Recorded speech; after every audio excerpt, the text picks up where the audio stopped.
Dear students, Good Shepherd Higher Secondary School की ओर से आदित्य एजुकेशन चैनल पर स्टैंडर्ड 12th कॉमर्स के एसपी एंड सीसी सब्जेक्ट में पार्ट 2 के chapter number 1 issue of shares के सेकंड वीडियो में आप सभी का स्वागत है। सो फ्रेंड्स, लास्ट वीडियो में हमने chapter number 1 issue of shares के इंट्रोडक्शन के बारे में स्टडी किया था और शेयर इशू करने की और कंपनी स्टार्ट करने की प्रोसीजर की एक छोटी सी जनरल अंडरस्टैंडिंग हमने ली थी। आज हम चैप्टर को आगे बढ़ाएंगे। तो बोर्ड एग्ज़ाम के व्यू पॉइंट से बहुत ही important topic the procedure of share allotment, इसका हम स्टडी करेंगे। लेकिन उससे पहले आपको मीनिंग ऑफ शेयर अलॉटमेंट जान लेना चाहिए। ये भी आपको 1 मार्क में सेक्शन बी में पूछा जा सकता है, व्हाट इज़ शेयर अलॉटमेंट। तो आपको इसका मीनिंग भी आना चाहिए। तो चलिए इसका मीनिंग देखते हैं। Allocation of shares issued among applications received from general public against share offered for subscription and crediting the shares allotted to demat account of respective applicant is called share allotment। यानी कि company के द्वारा issue किए गए shares के संदर्भ में आम जनता के द्वारा भेजी गई एप्लीकेशंस में से सिलेक्टेड शेयर्स शेयर होल्डर्स के लिए अलॉट करना या शेयर होल्डर्स के लिए मंजूर करना और उनके डीमैट अकाउंट में उन मंजूर किए गए शेयर्स को क्रेडिट करना, अर्थात शेयर अलॉटमेंट। अब फ्रेंड्स, बोर्ड एग्जाम के व्यू पॉइंट से काफ़ी important topic the procedure of share allotment, इसके बारे में हम स्टडी करेंगे। तो फ्रेंड्स, मेक श्योर हम एक प्रोसीजर सीखने जा रहे हैं। तो जो भी पॉइंट्स मैं आपको बताने जा रहा हूँ वो क्रम वाइज होने चाहिए, यानी कि सीरियल नंबर वाइज। सबसे पहले फर्स्ट पॉइंट, फिर सेकंड पॉइंट, फिर थर्ड पॉइंट, इसी तरीके से आपको एग्जाम में लिखना है। अगर आपको कोई कैरेक्टरिस्टिक पूछता है, एडवांटेज पूछता है, लिमिटेशन पूछता है, तो उसमें आप फर्स्ट पॉइंट को थर्ड में, थर्ड पॉइंट को पहले, कैसे भी लिखेंगे कोई प्रॉब्लम नहीं है। लेकिन प्रोसीजर को अगर आपने आगे पीछे कर दिया तो प्रोसीजर का लिंक टूट जाएगा और फिर वो एक प्रोसीजर नहीं रहेगी। तो ध्यान रखना है आपको। मैं आपको जितने भी पॉइंट यहाँ पर सिखाने वाला हूँ वो आपको नंबर वाइज याद रखने हैं और नंबर वाइज ही आपको एग्जाम में लिखने हैं। तो चलिए फर्स्ट पॉइंट देखते हैं। Receiving the share application and blocking the application amount in the bank account for ASBA procedure and submitting the applications to syndicate members appointed by company for public issue। यानी कि सबसे पहले हम आम जनता की applications को रिसीव करेंगे और आसबा प्रोसीजर के तहत जिन लोगों ने एप्लीकेशन दी है उनके खुद के बैंक अकाउंट में एप्लीकेशन की जितनी भी अमाउंट है, फॉर एग्ज़ाम्पल एक शेयर का प्राइस 100 रुपीज़ है और किसी ने 200 शेयर्स की एप्लीकेशन दी है, तो 100 इंटू 200 यानी 20,000। तो उस व्यक्ति के बैंक अकाउंट में 20,000 अमाउंट को हम ब्लॉक कर देंगे, यानी उस अमाउंट का वो यूज़ नहीं कर पाएगा। वो अमाउंट कंपनी के नाम से ब्लॉक हो गई है, रहेगी उसी के अकाउंट में, लेकिन वो उस अमाउंट का यूज़ नहीं कर पाएगा। अगर उसके शेयर्स मंजूर होते हैं तो वो अमाउंट उसके अकाउंट से डिडक्ट करके कंपनी के अकाउंट में ट्रांसफ़र कर दी जाएगी और अगर उसके शेयर रिजेक्ट होते हैं तो उसकी अमाउंट को उसी के अकाउंट में से हम अनब्लॉक कर देंगे, यानी बाद में वो उन पैसों का यूज़ कर पाएगा। तो इस तरीके से हम शेयर होल्डर की अमाउंट उसी के अकाउंट में ब्लॉक करते हैं, उसे हम आसबा प्रोसीजर कहते हैं, यानी application supported by blocked amount, ये इसका फुल फॉर्म है। और उसकी अमाउंट ब्लॉक करने के बाद सिंडिकेट मेंबर्स, यानी कि कंपनी एक ऐसे मेंबर्स अपॉइंट करती है जो एप्लीकेशंस को रिसीव करके बाकी की प्रोसीजर हैंडल करते हैं, उन्हें सिंडिकेट मेंबर्स कहा जाता है। तो इस पॉइंट को शॉर्ट में अगर समझना है तो इतना ही हम समझ सकते हैं कि जितनी भी एप्लीकेशंस हमें मिलती हैं उन एप्लीकेशंस को हम सिंडिकेट मेंबर्स को सौंप देते हैं और जिन जिन लोगों ने एप्लीकेशन हमें दी है उनके number of shares multiplied by share की वैल्यू, उतनी अमाउंट उन्हीं के अकाउंट में हम ब्लॉक कर देते हैं। सेकंड स्टेप में uploading details of share applications received like name of applicant, class of investor, number of share applied, application number, depository participant ID, demat account number etc. by a syndicate member on electronic bidding system of a recognized stock exchange. अब friends second step में जो syndicate members हैं वो जिन लोगों की application हमें मिली हैं उनकी ये सारी डिटेल्स, जैसे कि उसका नाम, वो किस क्लास का इन्वेस्टर है, क्लास का इन्वेस्टर हम आगे सीखेंगे, तो वो किस क्लास का इन्वेस्टर है, वो उसने कितने शेयर की एप्लीकेशन दी है, उसकी डिपॉजिटरी पार्टिसिपेंट आईडी, उसका डीमेट अकाउंट नंबर, इन सारी चीज़ों को वो इलेक्ट्रॉनिक बाइडिंग सिस्टम के थ्रू अपलोड करते हैं. In the third step, details of applications are sent by the syndicate member to the registrar and recognised stock exchange. तो अभी सेकंड स्टेप में जितनी भी डिटेल्स अपलोड की गई थी वो सारी डिटेल्स हम रजिस्ट्रार और रिकॉग्नाइज्ड स्टॉक एक्सचेंज के पास भेज देते हैं. In the fourth step, applications received are classified into different categories of investors. तो फ्रेंड्स अभी आपको जो सेकंड स्टेप में मैं क्लास बता रहा था वो अब आप यहाँ पर सीख पाएंगे. तो जितनी भी एप्लीकेशंस हमें मिली हैं वो एप्लीकेशंस किस कैटेगरी में आती हैं या इन्वेस्टर के किस क्लास में आती है, उस क्लास वाइज हम उसे बाइफरकेट कर देंगे. Means retail investors, high net worth investors, institutional investors and employ of the company. इन चार में से ही किसी एक टाइप का इन्वेस्टर हो सकता है. यानी कि जो भी एप्लीकेशंस आती हैं वो इन चार के अलावा किसी और टाइप की नहीं हो सकती. तो सभी रिसीव्ड एप्लीकेशंस को हम इन चार कैटेगरीज में डिवाइड करते हैं और उसके बाद रजिस्ट्रार एक स्टेटमेंट तैयार करता है. In the fifth step, basic of allotment among applicants from various categories of investors is decided jointly by registrar to the issue, lead manager, syndicate member, company secretary and board of directors. यानी कि friends अभी fourth step में हमने सारी applications को category wise bifurcate किया था, उन्हें अलग अलग किया था.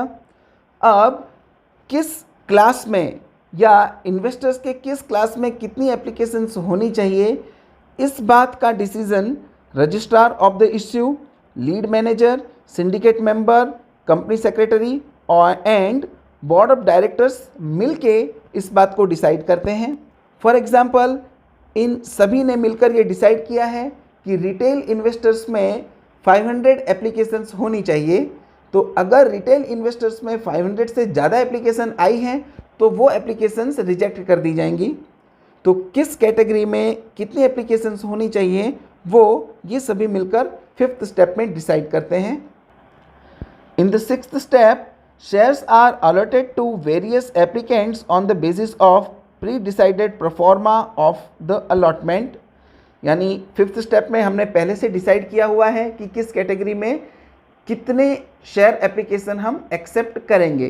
तो उसके अकॉर्डिंग शेयर अलॉटमेंट का लिस्ट तैयार किया जाता है जो हमारे सिक्स स्टेप में होता है. In the seventh step, statement of share allotment is prepared by registrar to the issue and sent to the recognized stock exchange and SEBI. यानी रजिस्ट्रार टू द इश्यू के द्वारा शेयर अलॉटमेंट का एक statement तैयार किया जाता है जिसे रिकॉग्नाइज्ड स्टॉक एक्सचेंज में एंड सेबी यानी कि securities and exchange board of India के पास भेज दिया जाता है.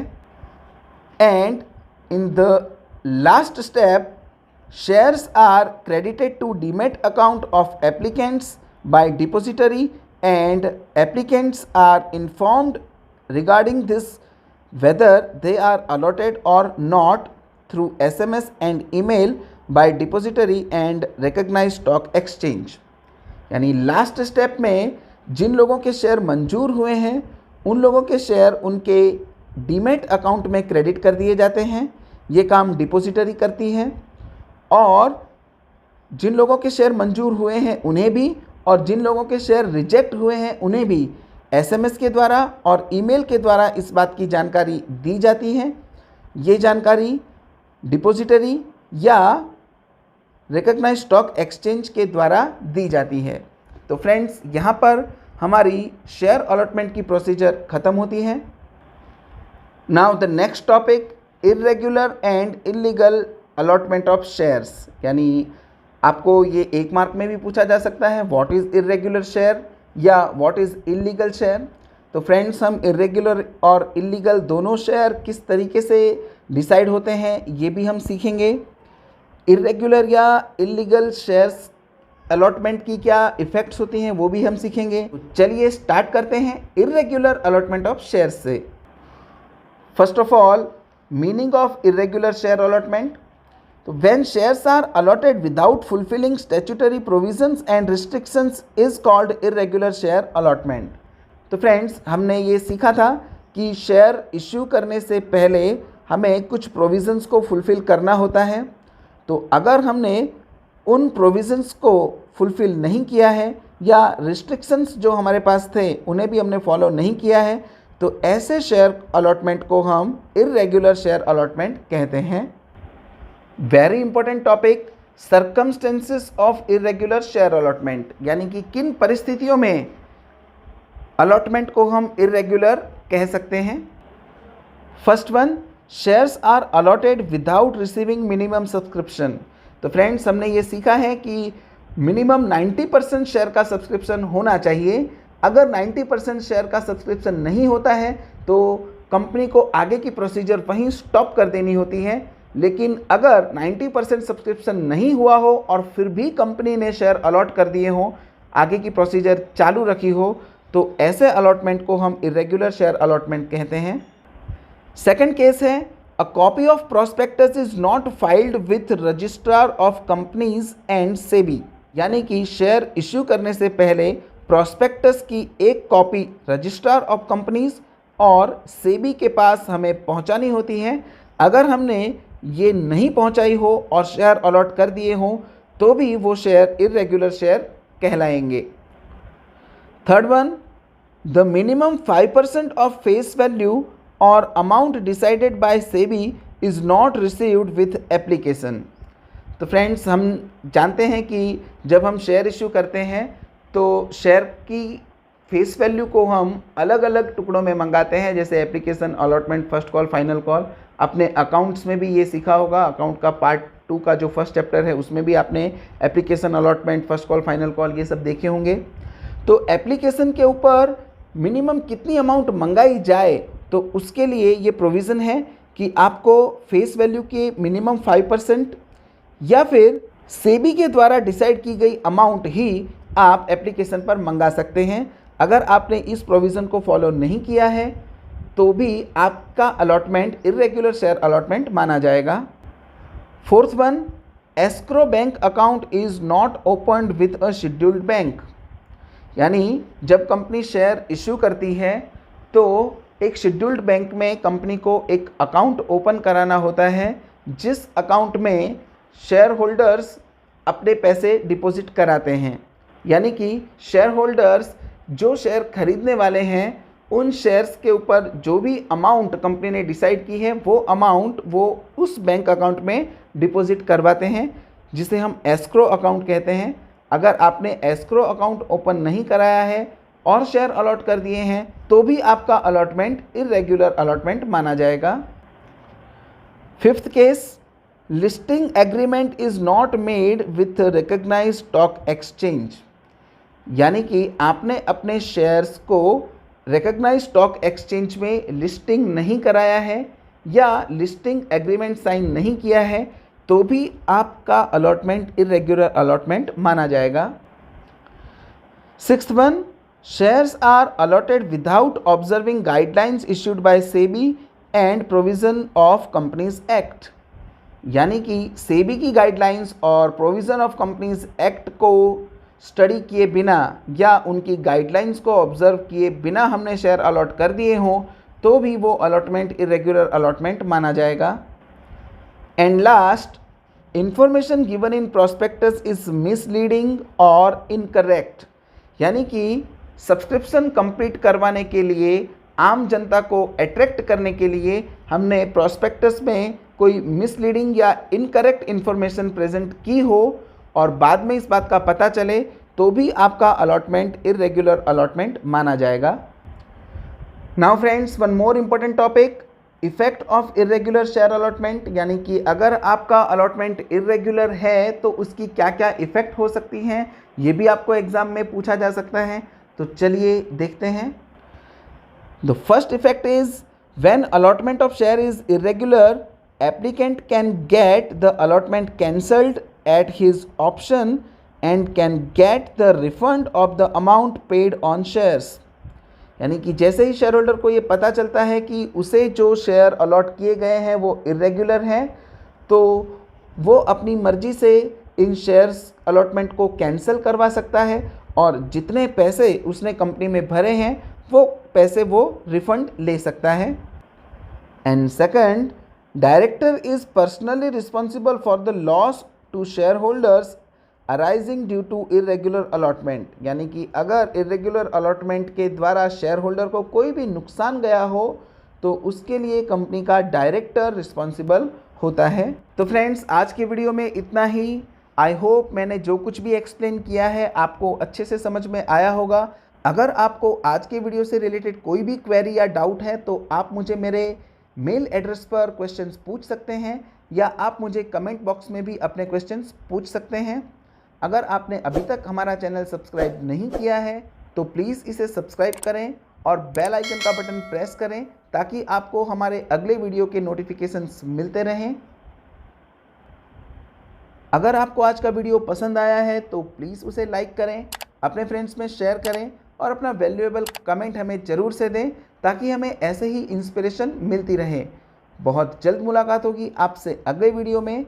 तब तक के लिए पढ़ाई करें, सुरक्षित रहें। Good bye.